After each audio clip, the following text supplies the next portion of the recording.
All right, welcome to The Explainer. Today, we're diving into a short but really powerful manifesto from Seth Godin called Poke the Box.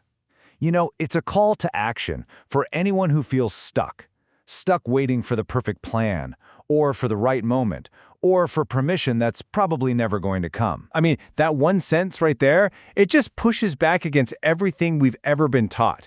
Because let's face it, most of us have been, well, brainwashed for a world of just following the rules, a world that, as Godin argues, just doesn't exist anymore. Okay, so let's really get into the problem here. Why do we wait for the map?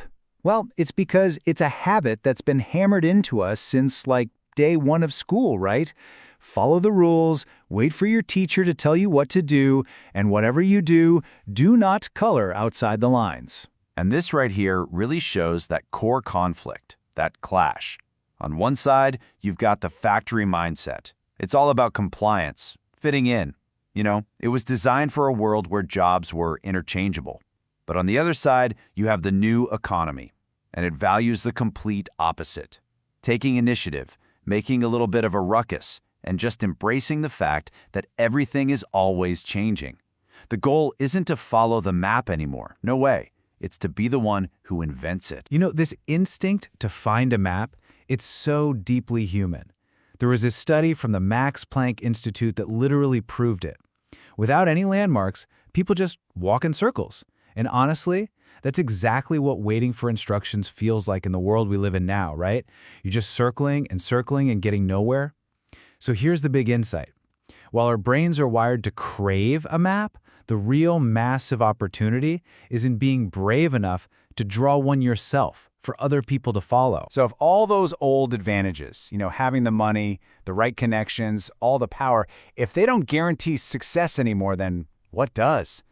What's the new cornerstone in this super connected world we live in? It comes down to one simple, but incredibly difficult word: initiative. You know, for generations, these 6 things right here, they were pretty much the recipe for a solid career. I mean, if you were aware of what was going on in the market, you were educated, you were connected, you were consistent, you built up some sort of asset, and you were productive, you were basically set for life. But today, you can master all 6 of these, every single one, and still end up feeling stuck, totally adrift, and ultimately failing. And that's because there's a 7th imperative. It's the one we love to ignore, probably because it's terrifying. It's having the passion and just the raw guts to actually ship your work, to start something and push it all the way through until it actually touches the outside world. And that right there, that spark, that's what separates the people and the companies you really admire from the ones that just stagnate. They're not just reacting to what the world throws at them, they're acting first. So the challenge isn't about waiting for that one perfect moment to start. No, it's about building the habit of starting. Okay, so how do we build this habit? How do we actually cultivate that spark of initiative? Well, Godin gives us this super simple, almost playful command: poke the box. And this is the absolute core of the whole thing. The box, it can be anything, right? It could be a market, a new project, even your boss's expectations. And the only way you can truly understand it, the only way you can really get ownership over it, is by prodding it a little to see how it reacts. You poke, and the box starts to tell you its secrets. So Godin tells this great story about his uncle, who is this MIT PhD.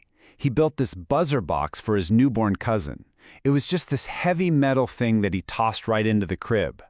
Now, you give a kid a box like that, what's the first thing they're going to do?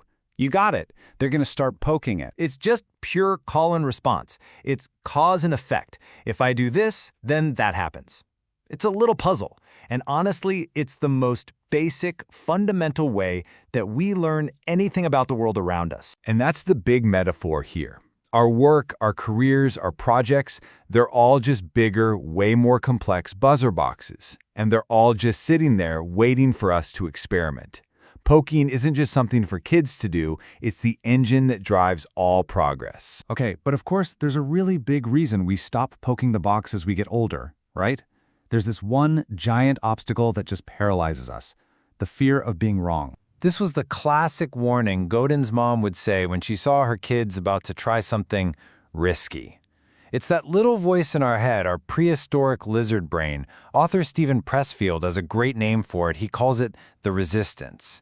It's the voice that's screaming at us to play it safe. It doesn't see trying something new as learning. It sees it as guaranteed failure and public humiliation. But what if failure isn't the enemy? I mean, look at this list. This list proves that failure is actually a prerequisite for success. Oprah, famously fired from her first TV anchor job. They told her she was unfit for TV. Howard Schultz, turned down by over 200 investors for his vision for Starbucks. John Lasseter, fired from Disney for pushing this crazy idea called computer animation. You know, the very thing that led him to co-found Pixar. Every single person here has this long trail of failures behind them.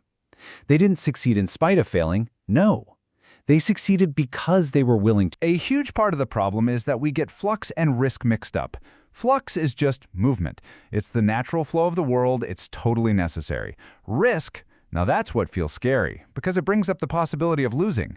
But here's the thing. In a world that is now in constant flux, trying to stand still, that is the riskiest move you can possibly make. You're basically a rock in the middle of a flowing river, just waiting for something to crash into you. And this leads us to a pretty radical idea. Failing isn't the opposite of winning. It's a critical part of it. Think about it.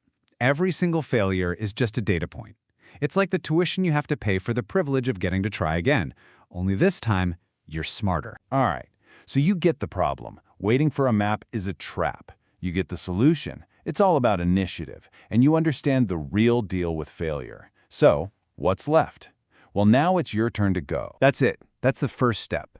Not plan to start, not have a meeting about starting, but to actually physically start.